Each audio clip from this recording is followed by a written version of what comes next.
This episode of The Whistler is brought to you by the WOTR Radio Network. For more information on the WOTR Radio Network, Classic Radio Rewind, or its 4 live streaming old-time radio stations, visit WOTRradionetwork.com. Wait a minute. Have you heard the strange tales of the Whistler?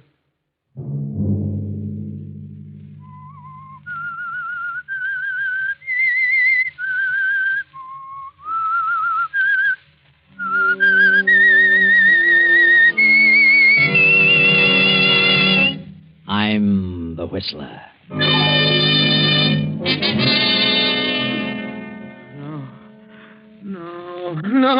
I don't want to die. John! Get away! John, wake up! Oh. Where is he? Where's who? That man. Oh, you've been having a nightmare, John. Huh? Oh, good heavens, Clara.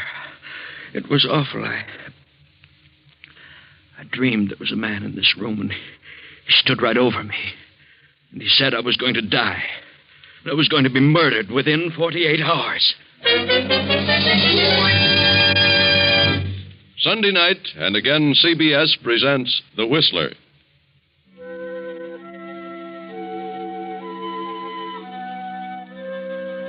I, the Whistler, know many things, for I walk by night. I know many strange tales, many secrets hidden in the hearts of men and women who have stepped into the shadows.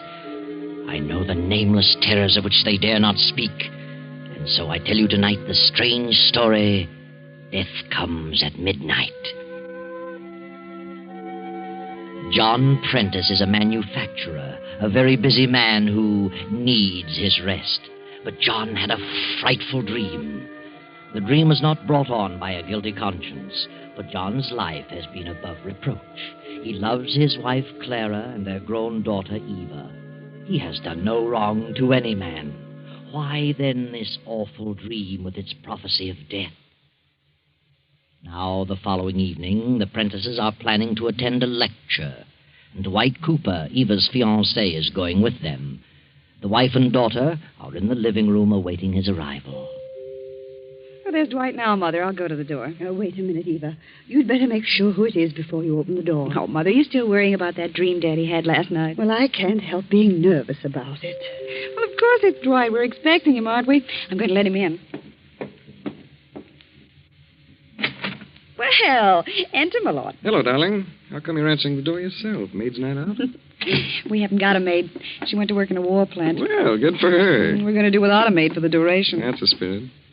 Good evening, Miss Prentice. Good evening, Dwight. You see, Mother, it wasn't a big bad wolf after all. Not this time. But we'd better be careful, Eva. Well, what's this about a big bad wolf? Seems that Mother believes in dreams, Dwight.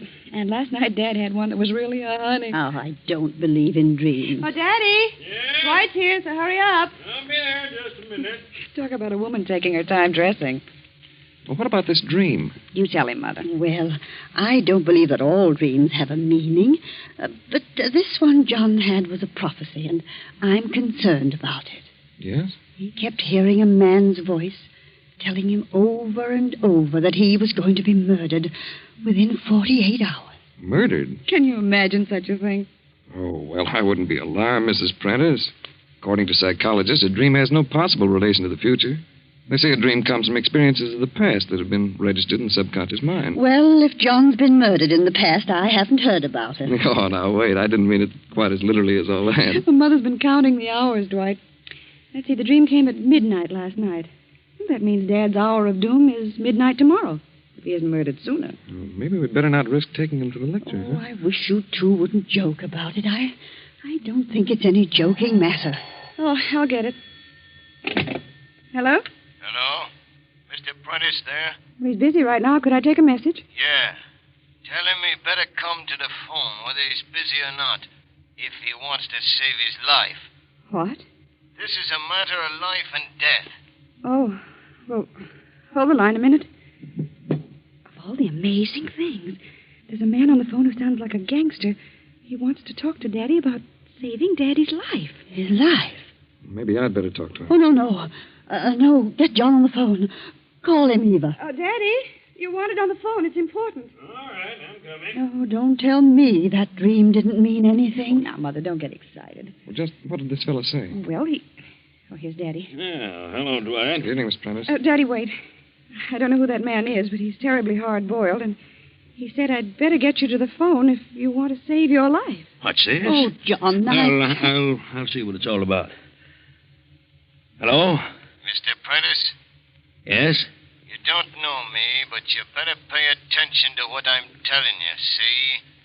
A certain man here in town, a wealthy guy, has offered me a nice piece of dough to put you out of the way. What? But I want to be reasonable, see? So I'll consider... Hey, are you listening? Yes, I'm listening. Go ahead.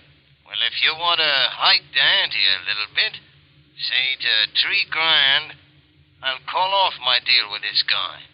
What's more, I'll give you his name. I see. Now, $3,000's a small matter to you, so... Wait a minute. Suppose you come here to the house and we'll talk it over. And do I sound like a chump? You're coming to see me, and you're bringing the dough. Oh, no, I'm not. You think I'm going to walk into a trap? You mean you're turning down my proposition? I certainly am. All right, mister. You asked for it. You'll be a goner by midnight tomorrow. All right? So listen. Hello. Hello. Hello.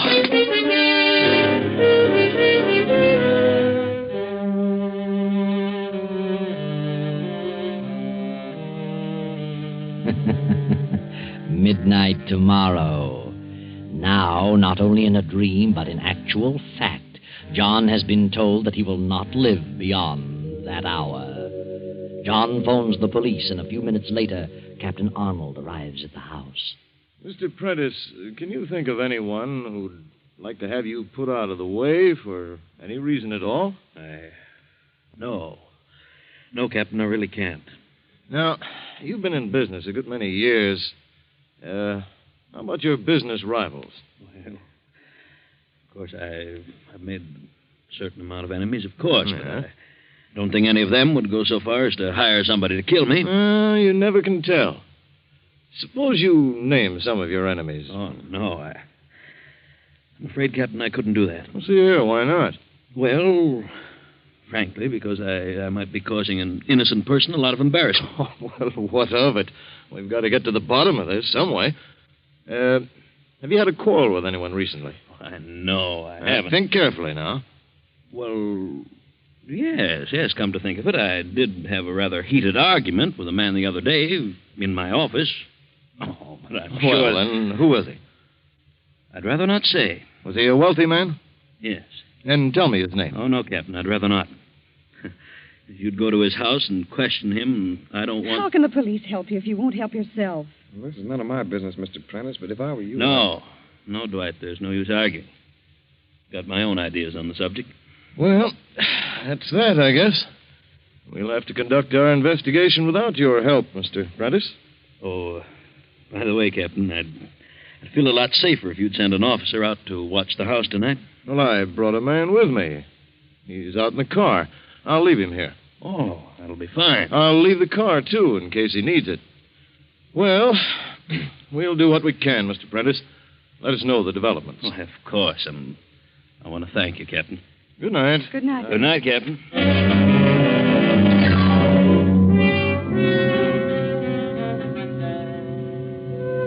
So John is unwilling to give the name of the man with whom he quarreled.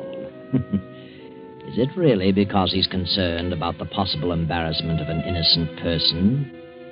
Tonight the house will be well guarded, and as an added protection, Dwight has agreed to stay in the Prentice home. John, feeling quite safe, has gone to bed and fallen into a sound sleep. Then, at exactly midnight... Let me go. Let me go. I don't want to die. John. No, don't throw me off the bridge. No. Wake up, John. No. Wake up, John. What?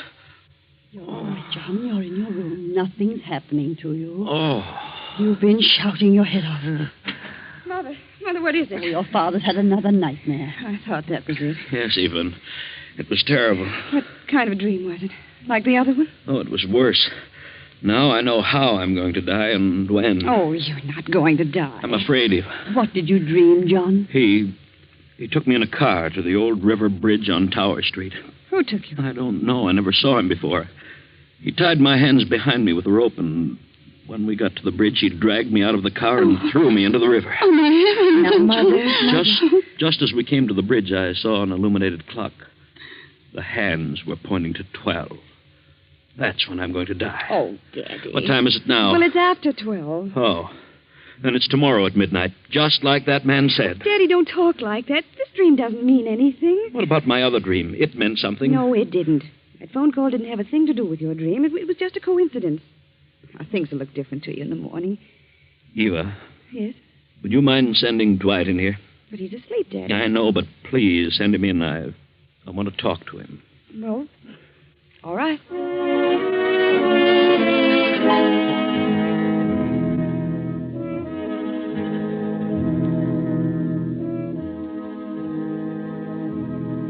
Sit down, Dwight. They told me about the dream, Mr. Prentice, but I wouldn't let it bother me if I were you. I can't help being bothered. The dream was so vivid, Dwight, and it fits in so perfectly with what's happening in real life. Yes, I'll admit that's rather strange. The reason I sent for you, well, if anything should happen to me, I want you to sort of take charge of things for Clara and Eva. How do you mean? I've made a will that takes care of my property, but there's my life insurance. It amounts to $100,000, and the money will have to be invested. I see. Who's the insurance payable to? Clara, but of course she knows nothing about investments. You advise her, will you, Dwight? I've got faith in your judgment. Yes. I'll be glad to help in any way I can. Come to think of it, I owe a payment on that policy right now. But the grace period isn't up for a couple of days yet. I'll make the payment if I'm still alive. Oh, I have an idea you'll be alive, all right. What did you say? If anything should happen, I'll be glad to advise Mrs. Prentice. Oh, I knew you would, Dwight. And thanks.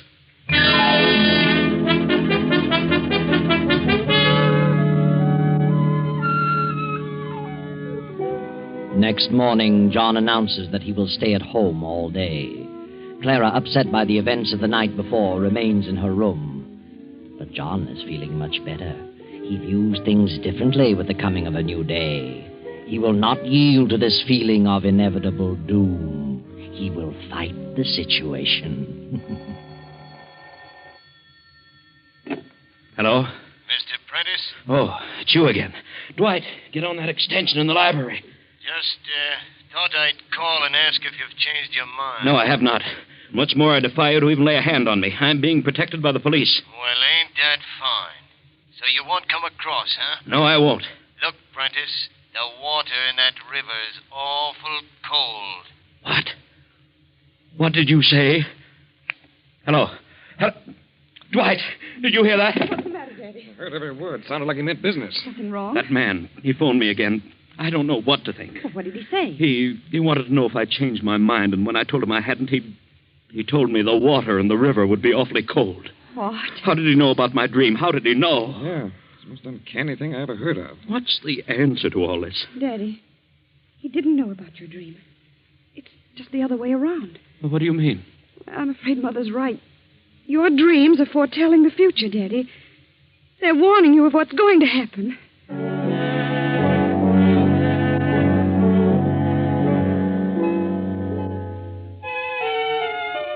And now John's spirits are crushed again. For if the dream told the truth, then his fate is sealed in spite of anything he can do. Dwight, however, is not ready to give up. He is annoyed with Eva for admitting her belief in the dream. Darling, for your father's sake, you shouldn't have said what you did, even though you believe it yourself. Oh, I know, Dwight. Perhaps I shouldn't. I said it before I thought. But there must be something to those dreams. Yes, I know. You got me guessing. But look, let's try to do something. Do what? I've been thinking about this quarrel your father had. He won't tell us the man's name, but maybe we can find out. How? Through your father's secretary. The quarrel took place in his office, you know. Oh, yes. Miss Edwards might know about it. Well, shall we get down and see her? But look, let's not tell her what we want the information for. The less we say about this situation, the better. We'll give her some other reason. Yes. Get your coat and hat on, honey. We'll get out of my car.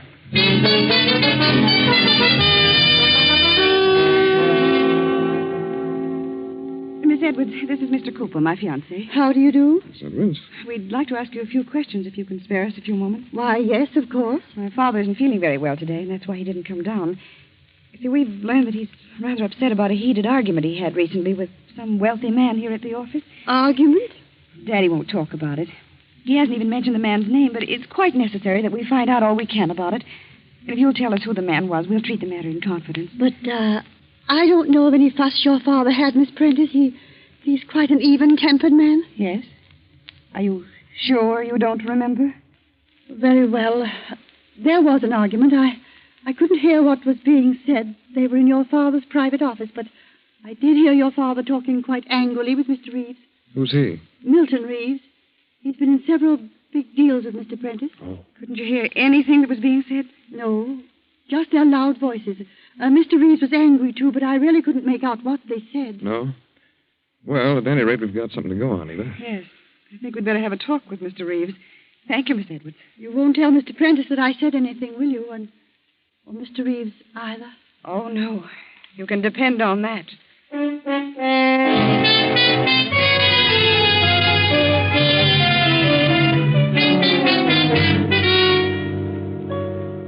I'm Dwight Cooper, Mr. Reeves. And this is Miss Prentice. How do you do, Miss Prentice? John Prentice's daughter, aren't you? Yes, I am. Well, what is it, Mr. Cooper? I'm in a bit of a hurry. I'm going away on a trip this afternoon. I'll be very brief. We've heard that you and Mr. Prentice had some sort of a disagreement with each other a few days ago. Yes? Who told you that? Mr. Prentice is quite ill, Mr. Reeves, and we think it's a result of that quarrel.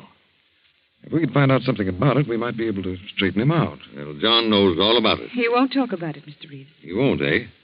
Well, John shouldn't let a thing like that get him down. Business is business, you know. He wanted me to renew a loan, and I refused to do it. So that was it. In his particular business, well, I don't know what the future will be with all this rationing and priorities. Had you promised to renew the loan? Well, as a matter of fact, I had. But I changed my mind, which is my privilege. John wanted me to wait a few days, said he was trying to borrow some money from the State Mutual. But I didn't think it was good business to wait, so I called the loan. Oh, I see. I imagine that made him pretty angry. Did it? You'll pardon me, Miss Prentice, for talking so frankly about your father, but really, I never heard a man get so abusive in my life. Why, he actually threatened me. Yes? He acted like a schoolboy. Said he'd get revenge. Do you think he will get revenge? Oh, no, Oh, yes. You're afraid of him, aren't you? You'd like to arrange things so he couldn't possibly get revenge, wouldn't you, Mr. Reeves? Did you threaten him? Say, what are you getting at? I think you know what we're getting at. I do not. Now, see here. I've told you all I'm going to tell you, so now I'll ask you both to leave. Surely. You've told us quite enough, Mr. Reeves.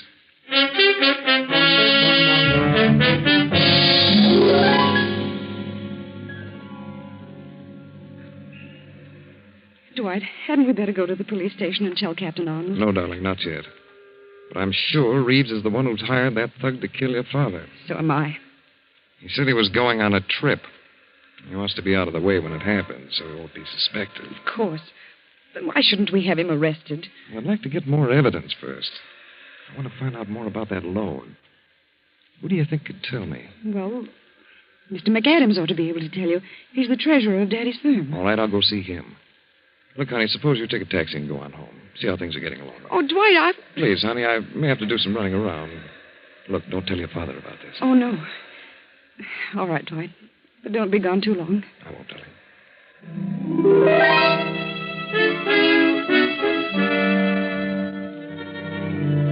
But Dwight has been gone much too long to suit Eva. It is now 11:30 at night. Eva and her mother have become increasingly nervous as the clock ticks off the seconds, bringing the time closer and closer to midnight, John's last moment on Earth. Oh, for heaven's sakes, Dwight, where have you been? We've been worried to death. Well, one thing led to another. McAdams had gone out in the country, but I finally caught up with him. Have you told the police about Mr. Reeves? No, I haven't. Where's Mr. Prentice? In the library. He's in a terrible state of mind, Dwight. He's got the door locked. He told the policeman to stand outside his window. Listen. Someone at the door. Oh, my heavens. Oh, why didn't that policeman Now, don't stop? get panicky, Mother. I'll see who it is. Open the wicket. It's a messenger boy. It might be a trick. Looks all right. Telegram for Mr. Prentice. All right, I'll take it. Signed here. There you are. Here. Oh, thanks, mister. I wonder who'd be... Mrs. Prentice, have I your permission to open this message? For certain reasons, I'd like to see who it's from. Why, yes, Dwight. Go ahead. What is it, Dwight? It's important. Very important. I've got to show it to your father right away. Mr. Prentice, open up. It's Dwight. Mr. Prentice. It's all right, Daddy. Unlock the door. Dwight's got a telegram for you. Why doesn't he answer? Well, go outside and look through the window. The officer's out there. Come on.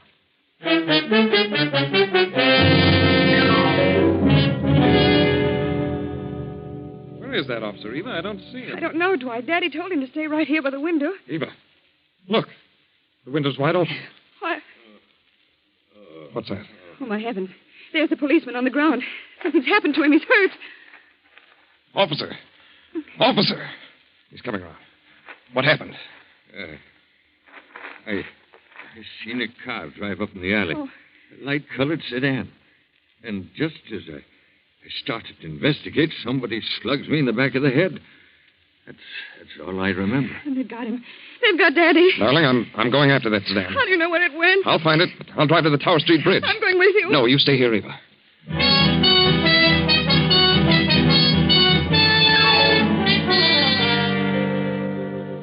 And why does Dwight think he'll find the light-colored sedan at the Tower Street Bridge? Is it because Mr. Prentice saw that bridge in his dream? Or is there another reason? A reason known only to Dwight? But Eva can't wait, and so a moment later, another car speeds toward the bridge. The policeman's car. The officer is at the wheel, and Eva and Clara are by his side. Oh, officer, can't you go faster? I'm driving as fast as I can, Miss Prentice.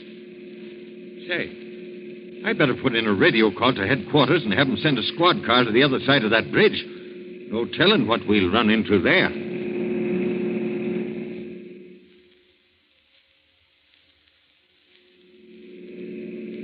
There's the bridge right ahead, officer. And there's the clock. What clock? The one Daddy saw in his dream. And look, it's midnight. I don't know nothing about the dream, Miss Prentice. All I see know... a car out on the bridge. You see it? That's the baby. That's the one I saw at the house. Where's Dwight's car? Dwight's car isn't there. He must have got lost. Say, we'd better watch our step. The squad car ain't come to the other end yet. Oh, hurry, officer. Now, don't you get out of the car. You stay here. I'll see what's going on. Yes, but hurry.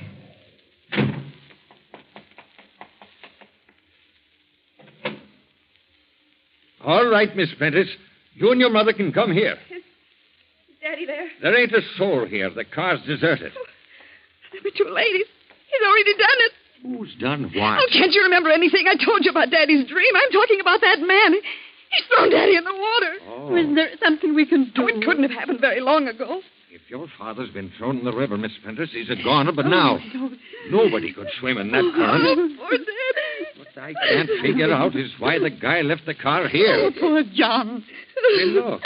There's some rope in the back of the car. And a knife. He tied Daddy's hands. Hey, here comes the squad car now. They're coming in from the other end of the bridge. Oh, officer, who's this car registered to? Wait a minute. Well, by golly, there's no registration slip in it. I know who it belongs to. Milton Reeves. I'll take the number and we'll check on it later. Well, what's up, Jack? It looks like there's some dirty work been going on here. Yeah? Well, maybe this guy knows something about it. Quit shoving me, will you? Where'd you pick him up? He was running away from the bridge. Oh, he was, huh? All right, buddy. What do you know about this sedan? Not a thing. I wasn't on the bridge. Now, that's him. That's the man who threatened Daddy over the phone. I can tell by his voice. Well, now we're getting someplace.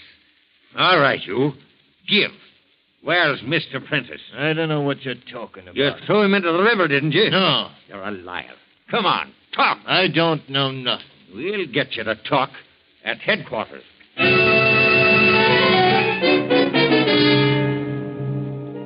A few minutes later, the river's being dragged for Prentice's body. But what has become of Dwight? He hasn't been seen since he drove away toward the bridge. Two heartbroken women return home to wait for the sad news. They step into the house, and Mrs. Prentice breaks into a sob. Oh, come, Mother. You must try to get hold of yourself. We must try to be brave. Oh, I know, dear. I know. Oh, what has become of Dwight? Oh, I don't know what on earth could have happened to him. Eva, darling. Dwight, what are you doing there in the library? We thought you'd run out on us. Well, I haven't been here long. Oh, Dwight, it's terrible. I never dreamed such a thing was going to happen. No, just be patient, darling, and I'll tell you everything. I told you I finally saw McAdams. Yes? Well, the story about the loan was a lot worse than we thought. I found that Reeves had a grudge against your father. So he planned to ruin him and get everything he had. And he did just that, by refusing to renew and calling the loan. He did it deliberately. He worked in a backhanded manner and wrecked the business. He held the paper on everything your father owned. Father's broke. Yes. Reeves broke your father. Absolutely penniless. Reeves has the business, this house, everything. He pulled it so fast that your father hadn't a chance to get on his feet. When I found that out, I suspected the truth, but I wasn't sure till I got to that bridge. The truth? When you did go to the bridge? I did. And I got there just in time to prevent the tragedy. I pulled your father into my car by force, turned around on the bridge, and came back here. What are you saying? He isn't dead. No, he's here, in the library. Oh, heaven. John. No, just a minute, please. I'll bring him in. Come in, Miss Prentice. Oh, Father, thank heaven you're safe. John, what happened? I know how you feel, Mr. Prentice, but you'd better tell him. Yes, Dwight, I will. You see, my dears, I just couldn't bear the thought of my wife and daughter suffering poverty.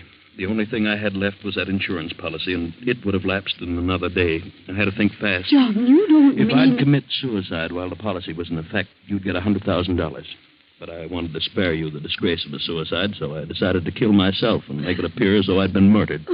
Then, as I developed the plan, I got an inspiration. Why not hang the murder on Reeves, the man who had deliberately ruined me? That would be my revenge. Well, now you know the whole story. Now you understand the nightmares. But the telephone call... Well, I hired the man to make the calls and steal Reeves's car and drive me to the bridge and then give me the motor, as though it had stalled. All so that my murder could be traced directly to Reeves, who really had a motive to kill me. What motive? Well, my secretary knew all about it. When I discovered it was Reeves who was back of my failure, I threatened to divulge something I knew about him. He flew into a rage. The secretary heard him, and that was just what I wanted. But I knew I couldn't raise the money quickly enough, and my insurance policy was up tomorrow at noon. Well, that's the story. And it's all a miserable mess. Yes, John, it's all a very, very sad situation. Oh, but wait a minute. What about that telegram the boy delivered earlier? Where does that fit in? Was that part of your plan, John? Telegram? What telegram? Let me see it, Dwight. Why, it's from the State Mutual. They've granted the loan I requested. Yes, John, they've granted the loan. Now you can straighten things out. Now you can get back on your feet again. But think, John, what a sad tale this would have been if you'd followed through with your plan and Dwight hadn't caught you on the bridge at midnight.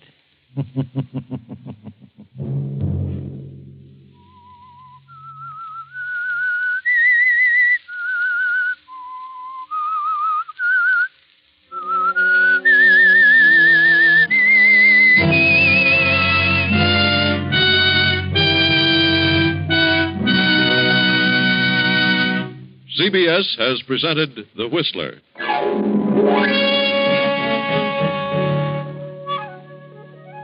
Original music for this production was composed and conducted by Wilbur Hatch. Tonight's Whistler story was written by Herbert Connor, directed by J. Donald Wilson, and came to you from Columbia Square in Hollywood. Next Sunday, 9:15... I, the Whistler, will return to tell you another unusual tale. Good night. This is the Columbia Broadcasting System.